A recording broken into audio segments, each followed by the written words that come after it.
right, so we learned last chapter, right? We learned about intelligence, correct? Now we're going to learn about human development. Okay, so we're going to start this trek into human development, which is basically the scientific study, right, of the changes that occur in people as they age, right? So up from conception until death, right? Human development, right? Big thing within psychology about how we change and develop all through the life cycle. Okay, so the first thing we're going to talk about though is research designs within that. So just kind of how they look at how human development is, and we've kind of looked at these a little bit. Like in the first chapter, we talked about these. So one of those things, like how they study human development, is a longitudinal design. Yeah, I always mess up the words. Words are hard, okay? Also, I could tell you the story about a young man who didn't like English and couldn't pronounce his words. Anyway, but yeah, I became an art teacher. Anyway, so this is the longitudinal design is this, right? It's basically when you do a study, right, over a long amount of time, right, where it's one group of people is followed and they're assessed at different times as the group ages, right? So it's over long periods of time, right? So you would say you would assess them in their 20s, and then in their 30s, and then in their 40s, right? So you would take them over each time period, right? And it would be over long periods of time. But it would be the same group of people. It would be Tom, Dick, and Harry in their 20s, Tom, Dick, and Harry in their 30s, Tom, Dick, and Harry in their 40s, Tom, Dick, and Harry in their 80s, correct? And so you can see that this type of study takes a very long time, correct? To study that type, to do that type of study, okay? There's advantages in doing this, right? Is that it's real age-related changes as those changes occur in the exact same individuals over time, right? That's the advantage to it, right? Because you see real-time change in people, right? So that's the best type of advantage we can see in human development, because we see it in real time with real people over the long haul, right? Now, the problem with this when we do studies like these in psychology, there's always disadvantages to doing studies like this. One is the length of time it takes to do it, right? So it's over a lifetime that you do something like this, right? There's always money. There's so much money involved to doing this. There's also the effort that it takes to do it and following these individuals to do it, right? Because life changes for people, right?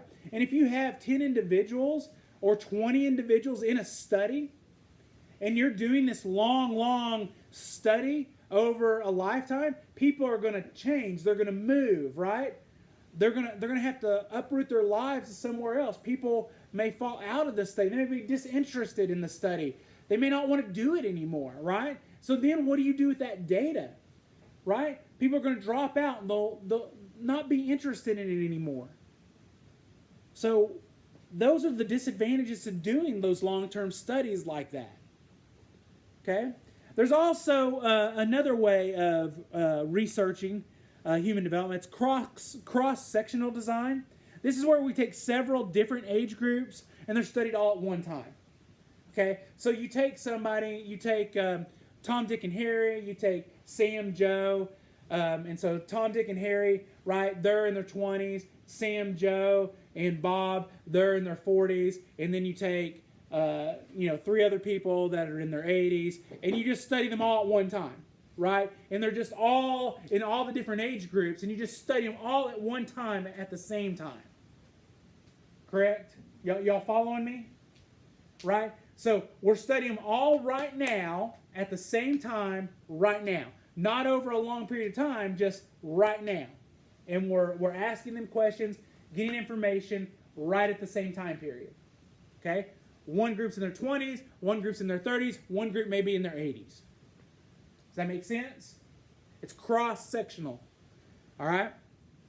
The advantage to using this, right, is it's relatively quick, right? To do a study like this, it's super inexpensive, right? And it's easier to accomplish, right? Because if we did something like this, right, this is something where all of us, like if we did something like this, we could get all that data and everything really, really quick, right? Like if us, like this class, if we wanted to get information from people who were in their, let's say, 40s and 50s, from people, and maybe, let's say their 20s. Let's say 20s, well, let's say 20s, 30s, and 40s. Let's say that. 20s, 30s, and 40s. And we wanted to collect information from people to their 20s, 30s, and 40s, and we wanted to ask them 10 questions. Don't you think we could take that survey and we could go out to people just in the school district? So, high school, middle school, and elementary, okay? All right, and we could ask those questions and we could come up with that data. Just this class, we could do that, right? It would be easy to do, correct? However, it would be super hard for us to do the longitude study, right? And we could probably get all that data probably in one day that we needed, right? This class could. We could probably do it in one day if we tried really, really hard, right? Okay. So there's an advantage to getting that. The disadvantage to this, right, is this. Is the study no longer compares an individual to the same individual, right? In other words, you're not comparing really apples to apples, right? As he and she ages, right? It's not the same thing. Instead, it's individuals of different ages are being compared to one another, right? It's almost apples to oranges, right?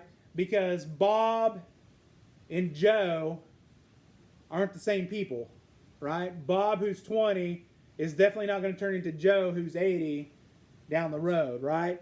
This is a totally different person, right? He's going to be affected a way different way in life, right?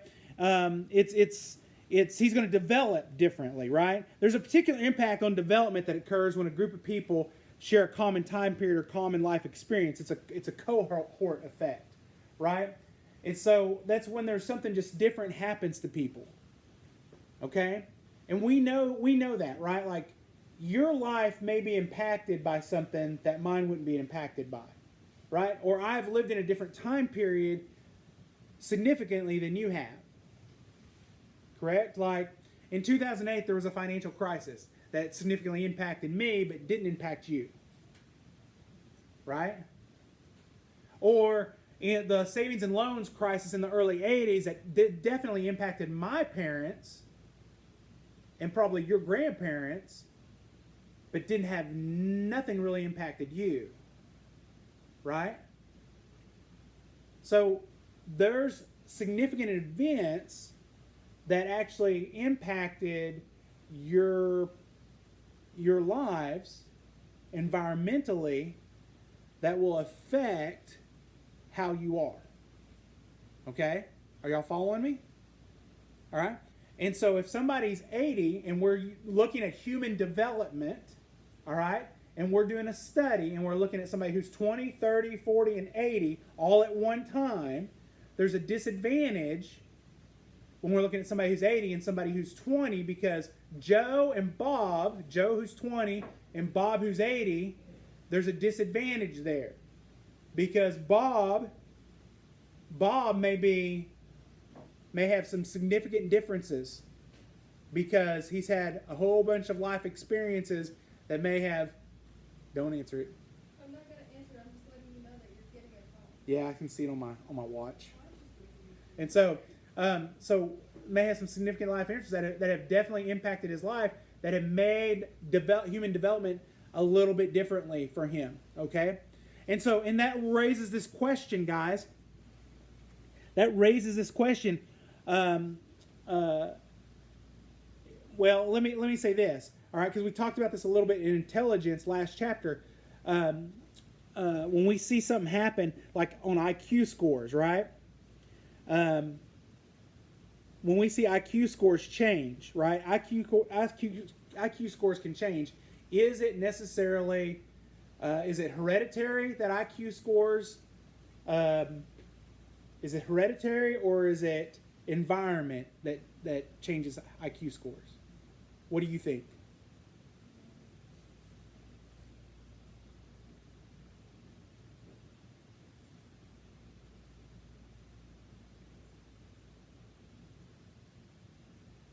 Are you born with it?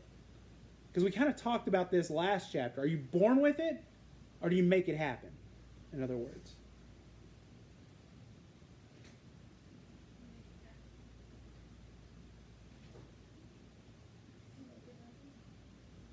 Some say make it happen. You may think you're born with it. I think it's a little bit of both. A little bit of both. Okay. So it's that question, right? Nature versus nurture, right? Right? Nature refers to heredity, right? The influence of inherited characteristics on personality, physical growth, intellectual growth, and social interactions. Nurture, right, refers to the influence of the environment of all the things around you, right? Parenting styles, surroundings, economic factors, anything else, right? Here's a question. So is a person like Hitler born that way, or did something happen to make him the person he was? You got denied from art school. What is it? You got denied from art school. So you're saying it was nurture. It was a nurture thing. He wasn't born that way. Oh, I don't know. I just know that didn't happen and I had to investigate somewhere. So he wasn't born that way. So he was born a good person. I think everybody's born the same. It's not good or bad. It's just like what's around you, how you. I don't know. So it's nurture. So it's outside influences made him a bad person. So he wasn't bad at all. So Hitler was not a bad person. That's what y'all are saying. He was born. He was born. Yes. Take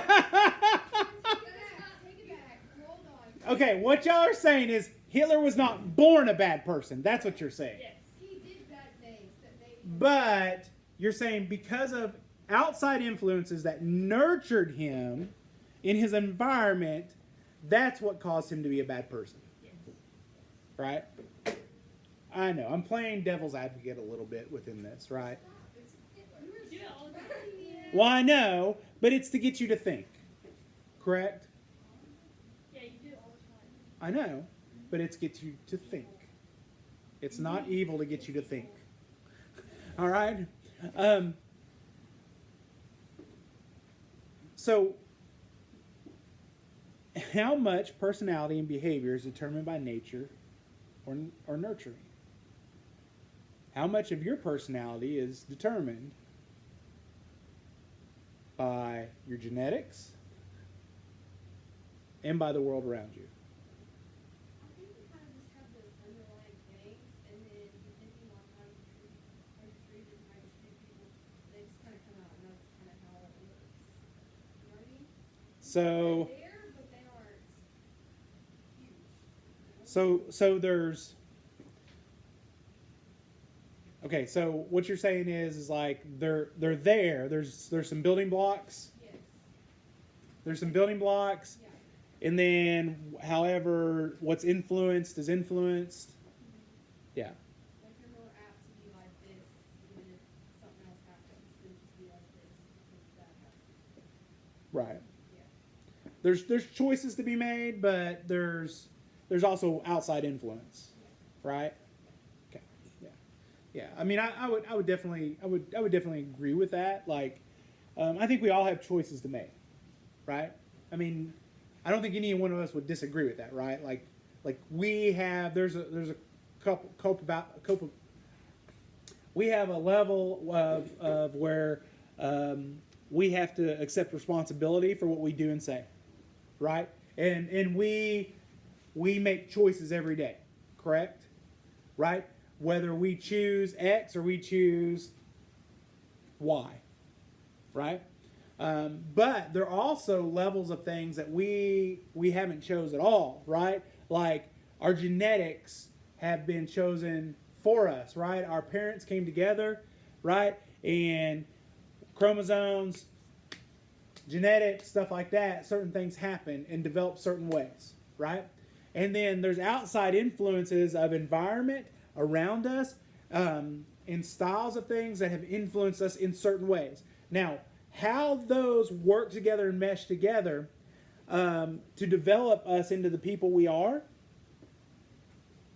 the people who we are. And how that all works together is still quite a mystery. Okay? Now, most developmental psychologists agree, after research, is it's a unique combination of both hereditary and environmental influences that make us who we are. It's both, right? Is that it's not just the genetics, right? It's not just the influences, but it's both. Now, when it comes to intelligence, though, it's still a hot topic, whether it's genetic or influence. They're still debating that one. But the thing is that we still always have choices about what we're going to do in our life, right? We can't always just go back to like I was born that way, or my parents influenced me that way, so therefore I can't make right choices going this way. Right? We still have to take responsibility. Okay? That's not what I'm saying in this. All right? We're still individuals. We still have to take responsibility. Right? What I'm saying is that who we are as individuals right now, right, has a unique combination of who our genetics are and then who the influence we are from around us in our environment. Does that make sense? Okay. Now, the basic building blocks of our development is getting into some of the science stuff. And I know y'all are super excited about that because that's what y'all love about psychology is the science. Am I right, Kylie? Yes, love science. Yes. So much excitement. All right, so so how do chromosomes, genes, and DNA determine a person's characteristics and have some disorders, right? I'm going to go through this pretty quick. All right, genetics, right? What is that? That's science of heredity, right? So DNA, right? We know this is the makeup of who we are, right? It's consisting of two very long sugar phosphate strands, each linked together, right, by certain chemical elements called amines or bases arranged in a particular pattern, right? These contain our genetic codes for building the proteins that make up organic life. Did you know that? That's what they are, right? If you had any science class, you should know this, all right? And they control life of each cell, all right? So we know the DNA controls the life of each cell. Each section of the DNA contains a certain order called a gene. These genes are located on rod-shaped structures called chromosomes. Okay? Humans have 46 chromosomes, with the exception of the egg and the sperm, right? Egg has 23, the sperm has 23. Right? Characteristics determined by 22 pairs. The last pair determines the sex, right? So there's 22 pairs of the chromosomes. The last pair determines the sex. And then on this last pair of the chromosomes, this is called the sex chromosomes, right? Does anybody know what the chromosome is for the female? You should know this from science class. XX. What is the male one? XY. Okay, good. Y'all know something from science class. Bravo! Bravo! Fantastic. Miss Darling was my teacher. What? You don't like that tone? Oh. Oh. All right. You're going to cry? I will cry. Do I care? No. All right. So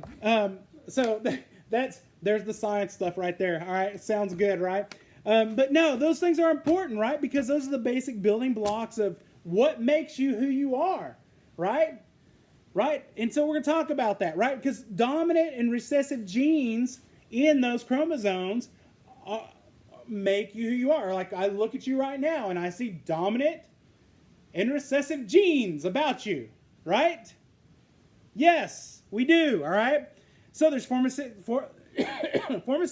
46 chromosomes that can be arranged in pairs, right? So let's assume that there's a gene for hair color on each chromosome, right? And there's an observable hair color of a person will be determined by 2 of those genes, 1 from each parent. Both parents have brown hair. So, what color will the kid's hair be? It'll be brown. Yeah, Carrie's the example. Okay, I know. Carrie came Why? Okay, so why would... So, both of your parents' hair is what? Dark brown. Your hair came out what? Blonde. So, why? So, so what was the dominant gene then? No, the dominant gene became what? I thought they said it was recessive. So whatever the dominant, whatever you can see is the dominant gene. That's confusing. I'm so confused right now. Read your book. I can't read. That was very blue. I'm gonna try now. Okay. Yeah. Let's whatever you can see is what the dominant gene is. Okay? So some genes that are more active and influence the trait are the dominant genes.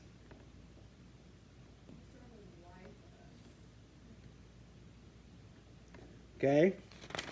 Now, there are other genes, right? A dominant gene will always be expressed in an observable trait.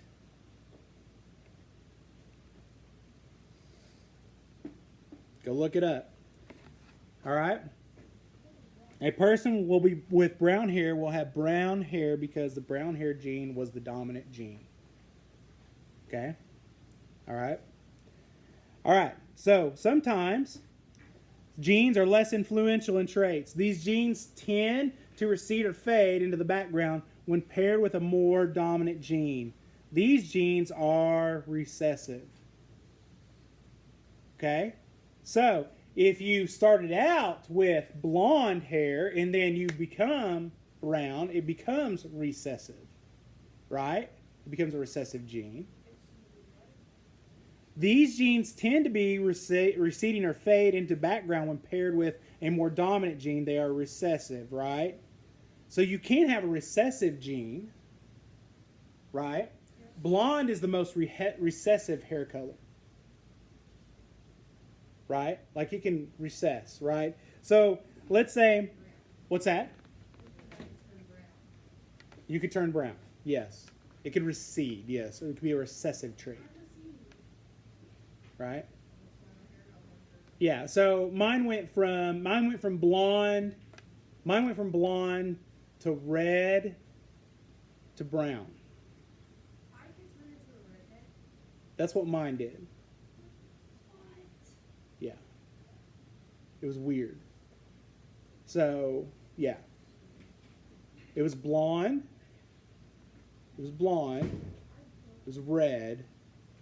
And then kind of went this brownish color, weird color. So it's kind of, I guess, strawberry blonde is what it was. So red was the dominant, came out on it. So is what ended up happening. So the blonde was the recessive. When was all this happening? So Like, how old were you? I was a little kid. Yeah.